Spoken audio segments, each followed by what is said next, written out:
Hello and welcome to the path of study. Friends, इस video में UP triple S C PET के syllabus में general awareness के अंतर्गत दिए गए टॉपिक जलवायु परिवर्तन एवं पर्यावरण पर आधारित टॉप 70+ एमसीक्यू को सॉल्व करेंगे। तो यह वीडियो लास्ट तक ज़रूर देखिएगा, बहुत इंपॉर्टेंट रहने वाली है। यहाँ पे पहला क्वेश्चन दिया गया है, जलवायु परिवर्तन का कारण है। ऑप्शन दिए गए हैं, ग्रीन हाउस गैसें, ओजोन परत का क्षरण, प्रदूषण या फिर ये सभी। तो जलवायु परिवर्तन का कारण ये सभी हैं। ऑप्शन नंबर यहाँ पे डी करेक्ट होगा। नेक्स्ट क्वेश्चन है, गैस जो धान के खेत से उत्सर्जित होती है तथा भूमि के तापमान में वृद्धि करती है वह है। तो वह कौन सी गैस है जो धान के खेत से उत्सर्जित होती है और तापमान में वृद्धि करती है? ऑप्शन दिए गए हैं यहाँ पे, nitrogen, carbon dioxide, carbon monoxide या फिर मीथेन। तो ऑप्शन नंबर यहाँ पे डी करेक्ट होगा। मीथेन गैस खेतों में जो धान बोए जाते हैं उनसे उत्सर्जित होती है और यह भूमि के तापमान में वृद्धि का कारण है। नेक्स्ट क्वेश्चन है, वैश्विक ताप की वृद्धि के लिए निम्न में से कौन सी गैस का योगदान सर्वाधिक है? तो सबसे अधिक जो है कौन सी गैस है इसमें से जो वैश्विक तापमान में वृद्धि का कारण है? ऑप्शन दिए गए हैं, carbon dioxide, chlorofluorocarbon, nitrous oxide या फिर मीथेन। तो इसमें ऑप्शन नंबर ए करेक्ट होगा, कार्बन डाइऑक्साइड। ठीक है। नेक्स्ट क्वेश्चन दिया गया है, निम्नलिखित में से किसने सुझाया था कि पृथ्वी का धुरी पर अवस्था बदलना यानी कि धुरी पर घूमना ये जो है जलवायु परिवर्तन के लिए का एक कारण है? तो यहाँ पे कुछ वैज्ञानिकों के नाम दिए गए हैं, इसमें से बताना है कि किसने ये सुझाव दिया था कि पृथ्वी अपनी धुरी पर अगर घूम रही है तो इससे जलवायु में भी परिवर्तन होने का ये कारण बनता है। तो यहाँ पे ऑप्शन नंबर बी करेक्ट होगा, मिलुटिन मिलैंकोविच ने ऐसा सुझाव दिया था। ठीक है।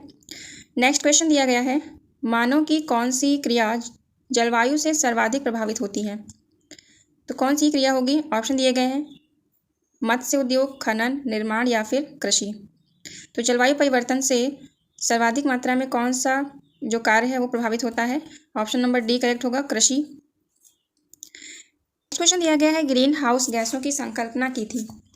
सीसी पार्क ने, JNS जेफर्स ने, जोसेफ फोरियर ने या फिर एल जाबलर ने। तो यहाँ पे किसने ग्रीन हाउस गैस की संकल्पना के बारे में बताया था? तो यहाँ पे ऑप्शन नंबर सी करेक्ट होगा, जोसेफ फोरियर ने। ठीक है। तो ये जो है ग्रीन हाउस गैसों की संकल्पना से संबंधित हैं, Joseph Fourier. Option number C correct होगा। नेक्स्ट क्वेश्चन दिया गया है, हरित गृह प्रभाव का अर्थ है? क्या अर्थ है हरित गृह प्रभाव का? ऑप्शन नंबर ए है, वायुमंडल में ग्रीन हाउस गैसों के घनीकरण के कारण वायुमंडल के तापमान का बढ़ना। बी ऑप्शन दिया गया है, बढ़े हुए तापमान में सब्जियां तथा फूलों का उत्पादन करना। सी ऑप्शन दिया गया है, शीशे के मकानों में खाद्य फसलों का उत्पादन करना। तो यहाँ पे कौन सा ऑप्शन करेक्ट होगा? हरित गृह प्रभाव का अर्थ क्या होगा? ऑप्शन नंबर यहाँ पे ए करेक्ट होगा। हरित गृह प्रभाव का अर्थ है वायुमंडल में ग्रीन हाउस गैसों के घनीकरण के कारण वायुमंडल के तापमान का बढ़ना। ठीक है। नेक्स्ट क्वेश्चन दिया गया है, हरित गृह प्रभाव क्या है? ऑप्शन दिए गए हैं, वैश्विक ताप में वृद्धि, वैश्विक ताप में कमी, सागर जल के ताप में वृद्धि या फिर नदियों एवं झीलों के तापमान में वृद्धि। तो यहाँ पे ऑप्शन नंबर ए करेक्ट होगा, वैश्विक ताप में वृद्धि हरित गृह प्रभाव कहलाती है। ठीक है। नेक्स्ट क्वेश्चन है, ग्रीन हाउस गैसों में मुख्य घटक है? तो इसमें मुख्य घटक कौन सा है ग्रीन हाउस गैसों में? कार्बन डाइऑक्साइड है, मीथेन है, नाइट्रस ऑक्साइड है या फिर इनमें से कोई नहीं। तो सर्वाधिक मात्रा में ग्रीन हाउस गैस कौन सी पाई जाती है वायुमंडल में? Carbon dioxide. Option number A correct होगा। नेक्स्ट क्वेश्चन दिया गया है, ग्रीन हाउस प्रभाव का कारण बताना है। इसमें ऑप्शन दिए गए हैं, पृथ्वी के ताप में कमी, पृथ्वी के तापमान में वृद्धि, पृथ्वी का तापमान स्थिर या फिर कोई भी विकल्प सही नहीं है। तो ग्रीन हाउस प्रभाव का कारण है पृथ्वी के तापमान में वृद्धि। ठीक है।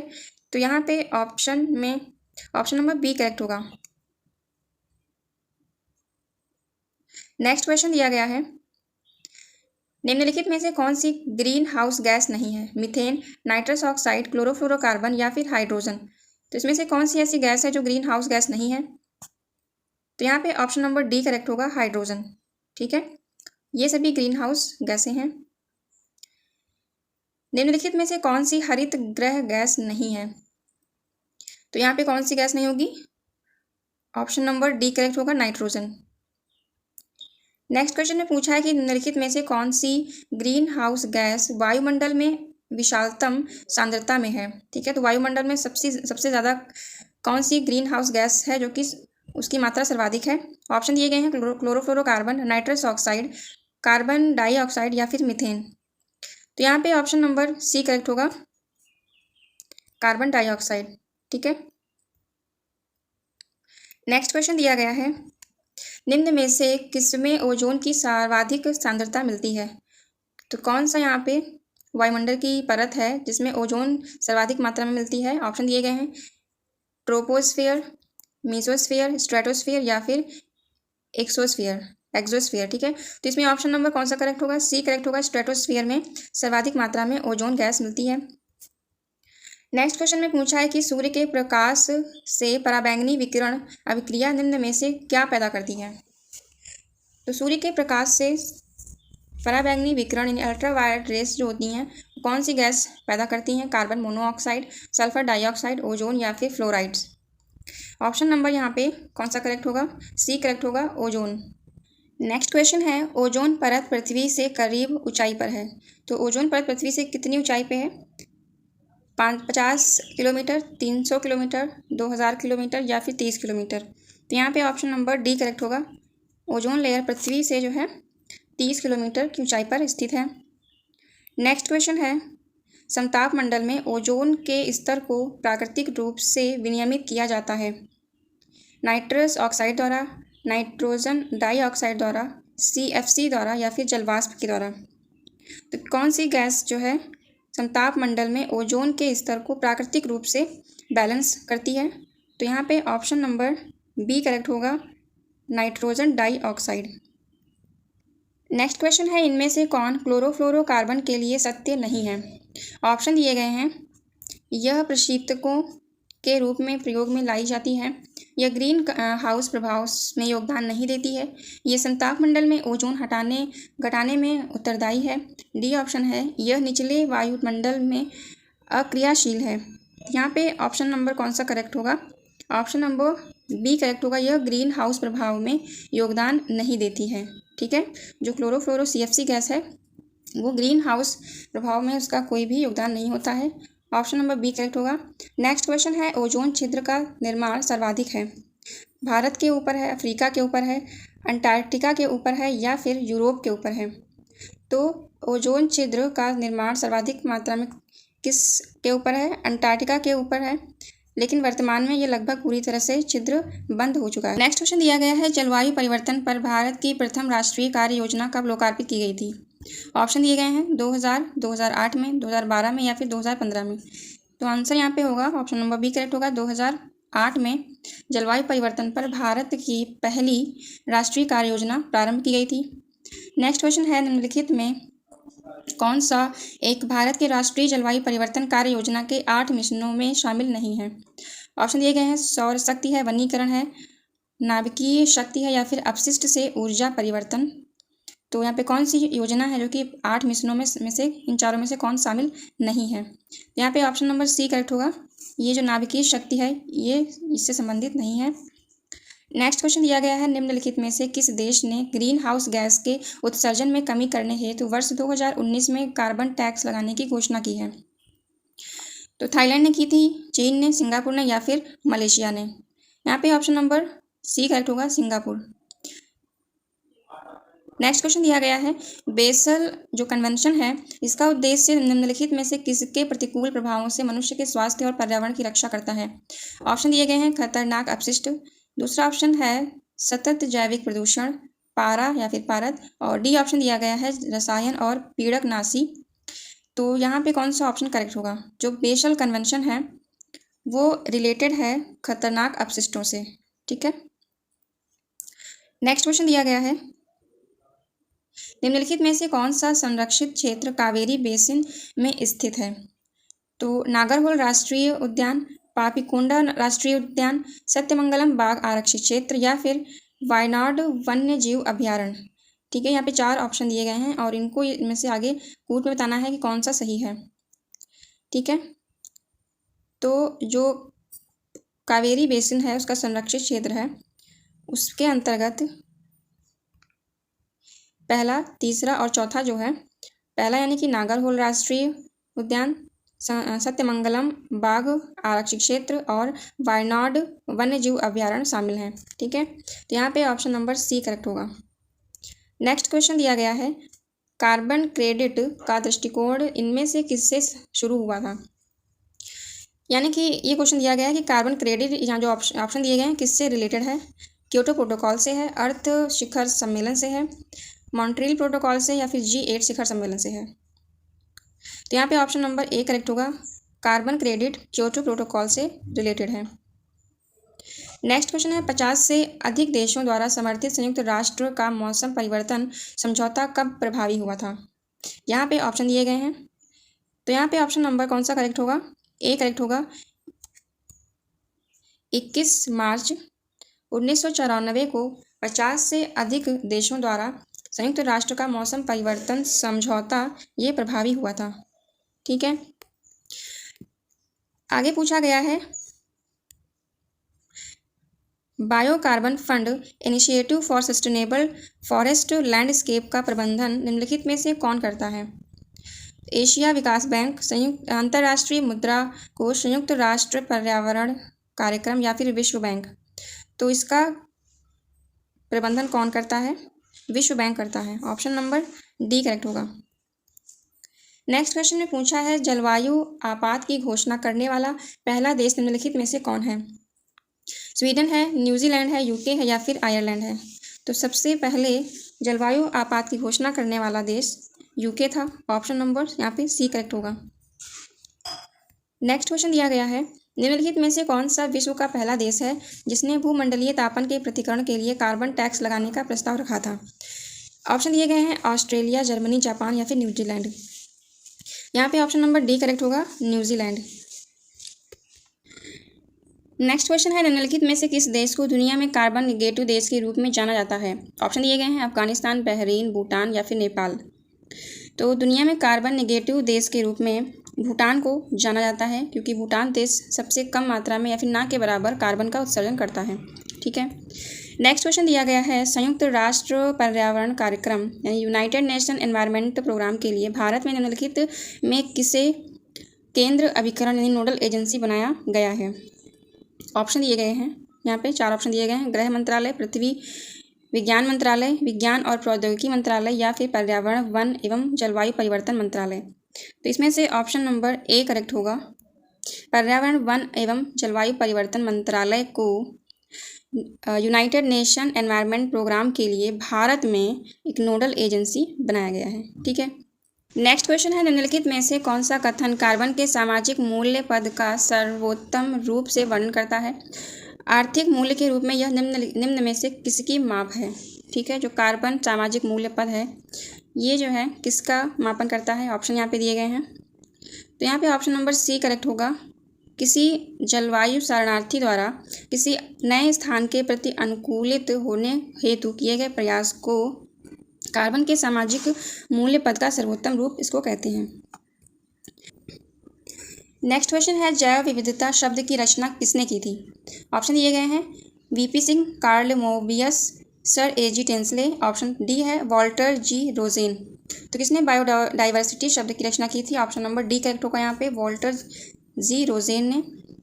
नेक्स्ट क्वेश्चन है, जैव विविधता मापने की गणितीय सूचकांकों में से कौन सा एक स्थानीय स्तर पर किसी समुदाय या फिर आवासीय क्षेत्र में माध्य प्रजाति विविधता को दर्शाते हैं। अल्फा सूचकांक, बीटा सूचकांक, गामा सूचकांक, या फिर उपर्युक्त में से कोई नहीं। तो यहाँ पे इसका करेक्ट ऑप्शन होगा ए, अल्फा सूचकांक।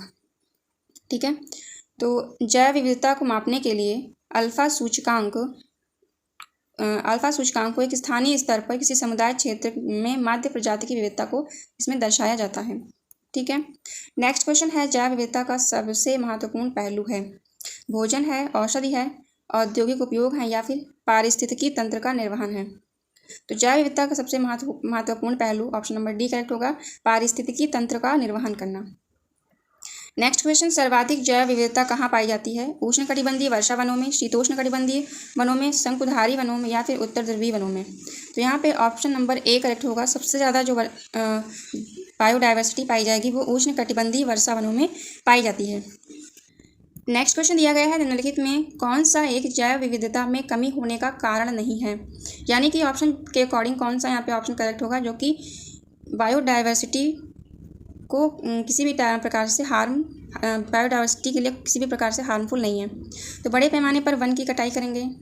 नेक्स्ट ऑप्शन दिया गया है, वन उपज का दोहन करेंगे, पवित्र उपवनों की रखरखाव, वन क्षेत्रों का अतिक्रमण। ठीक है, तो यहाँ पे ऑप्शन नंबर सी करेक्ट होगा। इससे जो है बायोडाइवर्सिटी पर कोई इफेक्ट नहीं पड़ेगा उसकी कमी में। ठीक है, नेक्स्ट क्वेश्चन है, भारत में सबसे अधिक जैव विविधता संपन्न क्षेत्र है।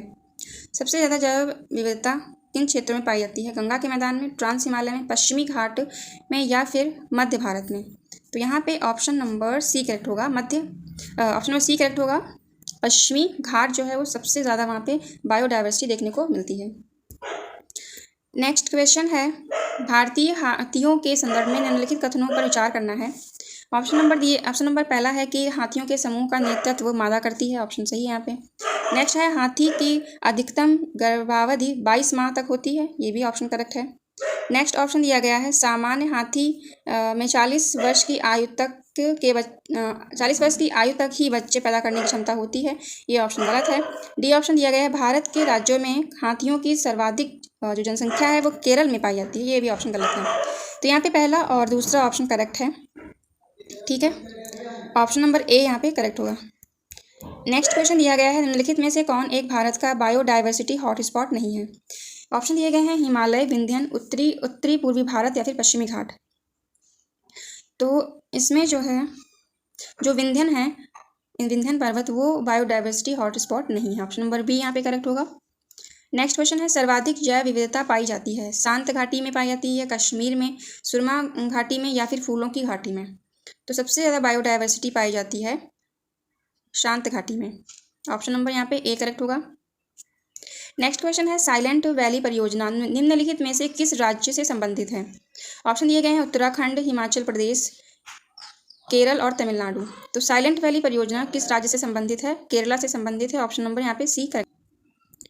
नेक्स्ट क्वेश्चन दिया गया है, निम्नलिखित में से कौन सा एक उत्तराखंड में जैव विविधता के ह्रास का कारण नहीं है?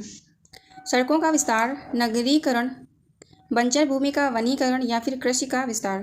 तो यहाँ पे कौन सा है ऑप्शन जो कि जैव विविधता का ह्रास का कारण नहीं है? तो वो होगा ऑप्शन नंबर सी करेक्ट होगा, बंजर भूमि का वनीकरण। नेक्स्ट क्वेश्चन है, भारत में निम्नलिखित क्षेत्रों में से किस एक में मैंग्रोव वन, सदापर्णी वन और पर्णपाती वनों का संयोजन है? यहाँ पे ऑप्शन दिए गए हैं, उत्तर तटीय आंध्र प्रदेश, दक्षिण पश्चिम बंगाल, दक्षिणी सौराष्ट्र या फिर अंडमान और निकोबार द्वीप समूह। तो यहाँ पे ऑप्शन नंबर डी करेक्ट होगा, अंडमान और निकोबार द्वीप समूह। ठीक है, तो यहाँ पे जो है मैंग्रोव वन भी पाए जाते हैं, सदापर्णी वन भी पाए जाते हैं और पर्णपाती वनों का भी संयोजन वहाँ देखने को मिलता है। नेक्स्ट क्वेश्चन है, भारत में गिद्धों की कमी का अत्यधिक प्रमुख कारण है? तो सबसे ज़्यादा कौन सा मुख्य कारण है जिससे भारत में गिद्धों की कमी आई?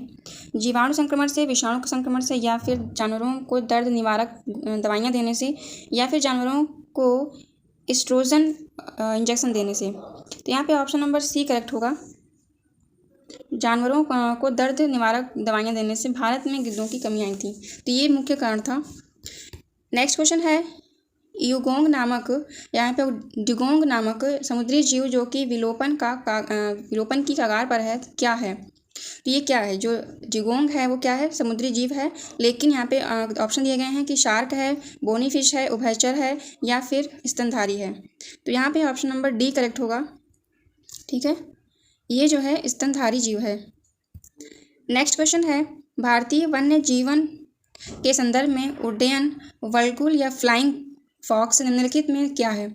ये चमगादड़ है, चील है, बलाक है या फिर गिद्ध है? तो यहाँ पे ऑप्शन नंबर ए करेक्ट होगा, फ्लाइंग फॉक्स चमगादड़ को कहते हैं। नेक्स्ट, किसी प्रजाति को विलुप्त माना जा सकता है जब वह अपने प्राकृतिक आवास में देखी नहीं गई है। तो कितने वर्षों तक अगर कोई जीव नहीं देखा जाता है तो उस प्रजाति को विलुप्त माना जाता है? 15 वर्षों से तक, 25, 40 या 50 वर्षों से? तो ऑप्शन नंबर यहाँ पे डी करेक्ट होगा।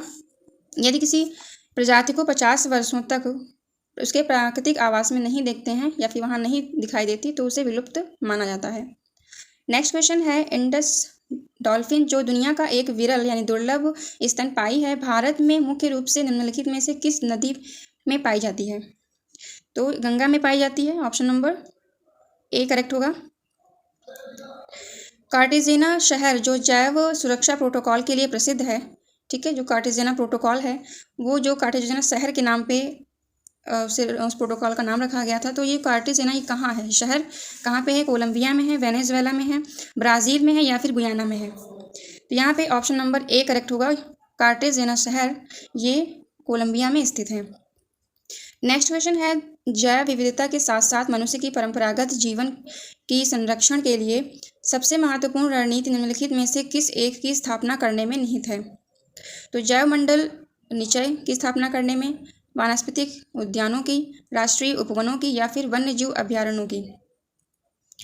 तो ऑप्शन नंबर यहाँ पे ए करेक्ट होगा। जैव मंडल निचय जो होते हैं उनकी स्थापना करने से जैव विविधता के साथ साथ मनुष्य के परंपरागत जीवन का भी संरक्षण होता है। यहाँ पे ऑप्शन नंबर ए करेक्ट होगा। नेक्स्ट क्वेश्चन है, निम्नलिखित में कौन स्ववासन संरक्षण रणनीति का उदाहरण नहीं है? ठीक है, जैव मंडल, आगार, वानस्पतिक बाग या फिर राष्ट्रीय उद्यान या पवित्र उपवन? तो यहाँ पे ऑप्शन नंबर बी करेक्ट होगा। स्ववासन संरक्षण रणनीति का उदाहरण ये जो बॉटेनिकल गार्डन होते हैं वो नहीं है। ठीक है, राष्ट्रीय उद्यानों में आनुवांशिक विविधता का रखरखाव किया जाता है इन सीटू संरक्षण द्वारा, एक्स सीटू संरक्षण द्वारा, जीन पूल के द्वारा या फिर इनमें से कोई नहीं? तो राष्ट्रीय उद्यानों में आनुवांशिक विविधता का रखरखाव किया जाता है इन सीटू संरक्षण द्वारा। ठीक है, यहाँ पे ऑप्शन नंबर ए करेक्ट होगा। नेक्स्ट क्वेश्चन है, निम्नलिखित में से क्रायोबैग या एक्स सीटू संरक्षण के लिए कौन सी गैस सामान्यतः प्रयोग होती है? ऑप्शन दिए गए हैं, नाइट्रोजन, ऑक्सीजन, कार्बन डाइऑक्साइड या फिर मीथेन? तो यहाँ पे ऑप्शन नंबर ए करेक्ट होगा, नाइट्रोजन। क्रायोबैंक में जो क्रायोबैंक होते हैं उसमें किसी भी चीज़ का संरक्षण करने के लिए हम नाइट्रोजन गैस का प्रयोग करते हैं। ठीक है, निम्नलिखित में से कौन से ऐसे सर्वाधिक संभावनीय स्थान है जहां कस्तूरी मृग अपने प्राकृतिक आवास में मिल सकता है? तो कस्तूरी मृग पाए जाते हैं जम्मू कश्मीर में। यहाँ पे ऑप्शन दिए गए हैं कुछ अभ्यारण्यों के। अगर आपको नेशनल पार्क अच्छे से पता हो कि कौन सा नेशनल पार्क किस राज्य में स्थित है तो इस क्वेश्चन को आप आसानी से कर सकते हैं। तो कस्तूरी मृग कहाँ पाया जाता है? जम्मू कश्मीर में। और जो यहाँ पे दो ऑप्शन दिए गए हैं, अस्कोट वन्यजीव अभ्यारण्य और गंगोत्री वन्यजीव अभ्यारण्य, ये जम्मू कश्मीर के हैं। ठीक है, नेक्स्ट तो यहाँ पे पहला और दूसरा ऑप्शन करेक्ट होगा, option number A. Next question है, विश्व जैव विविधता दिवस कब मनाया जाता है? तो विश्व जैव विविधता दिवस मनाया जाता है 22 मई को। ऑप्शन नंबर बी करेक्ट होगा। जैव विविधता पर अभिसमय के प्रति जैव सुरक्षा प्रोटोकॉल के साथ निम्नलिखित में से कौन सा शहर जुड़ा हुआ है? तो Geneva, Nairobi, Cartagena, Rio de Janeiro? तो यहाँ पे कौन सा ऑप्शन करेक्ट होगा? ऑप्शन नंबर सी करेक्ट होगा, कार्टेजेना। ठीक है, जो जैव विविधता पर अभिसमय था वो इसमें कौन सा प्रोटोकॉल, इसके साथ कौन सा शहर जुड़ा हुआ है? तो कार्टेजेना प्रोटोकॉल जो जैव सुरक्षा से संबंधित था तो वो यहाँ से संबंधित है। और कार्टेजेना जो शहर है वो कहाँ पे स्थित है, किस कंट्री में? तो ये कोलंबिया में स्थित है। नेक्स्ट क्वेश्चन है, रेड डाटा बुक अथवा रेड लिस्ट से संबंधित संगठन है। तो कौन सा यहाँ पे संगठन है जो कि रेड डाटा बुक से संबंधित है? तो यहाँ पे ऑप्शन नंबर बी करेक्ट होगा, IUCN। IUCN ये रेड डाटा बुक जारी करता है। नेक्स्ट क्वेश्चन है, रामसर सम्मेलन संरक्षण से संबंधित था। रामसर कन्वेंशन ये किससे संबंधित है? जैव ईंधन से, वनों से या फिर नम भूमि से या शुष्क भूमि से? तो यहाँ पे ऑप्शन नंबर सी करेक्ट होगा, जो आर्द्र भूमियाँ हैं यानी नम भूमियाँ, इनसे रामसर कन्वेंशन संबंधित है। नेक्स्ट क्वेश्चन है, वेटलैंड दिवस मनाया जाता है 2 फरवरी को, 2 अप्रैल को, 2 मई को या फिर 2 मार्च को? तो वर्ल्ड वेटलैंड डे मनाया जाता है 2 फरवरी को। नेक्स्ट क्वेश्चन है, रामसर सम्मेलन का मुख्य उद्देश्य क्या था? आर्द्र भूमि का संरक्षण करना, जैव विविधता का संरक्षण करना, ग्लोबल वार्मिंग या फिर जलवायु परिवर्तन? तो रामसर कन्वेंशन जो है वो आर्द्र भूमियों के संरक्षण से संबंधित है।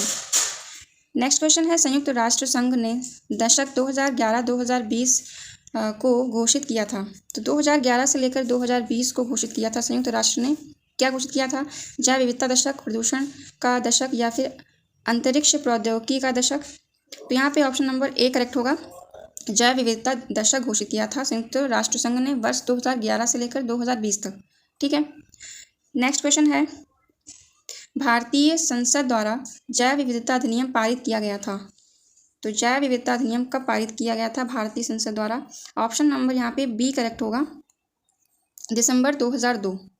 ठीक है। बायोडाइवर्सिटी जो एक्ट है वो वर्ष 2002 में पारित किया गया था। नेक्स्ट क्वेश्चन दिया गया है, भारतीय राष्ट्रीय जैविक विविधता प्राधिकरण स्थापित किया गया है। कहाँ पे स्थापित किया गया है? तो वो स्थापित किया गया 2003 में चेन्नई में स्थापित किया गया था। नेक्स्ट क्वेश्चन है, भारत का प्रथम national centre for marine biodiversity किस शहर में स्थित है?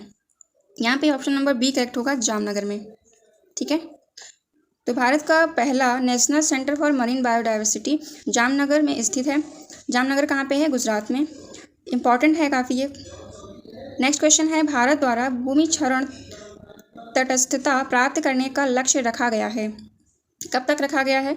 ऑप्शन दिए गए हैं 2025 तक, 30 तक, 2035 तक या फिर 2040 तक। तो भारत में भूमि क्षरण तटस्थता प्राप्त करने का लक्ष्य रखा गया है वर्ष 2030 तक। नेक्स्ट क्वेश्चन है, निम्नलिखित राज्यों में से किसमें भारत की सबसे बड़ी अंतर्देशीय लवणीय आर्द्रता है? कहाँ पे है? यहाँ पे ऑप्शन दिए गए हैं गुजरात, हरियाणा, मध्य प्रदेश, राजस्थान। तो सबसे ज़्यादा अंतर्देशीय आर्द्र भूमियों में लवणीयता पाई जाती है गुजरात में।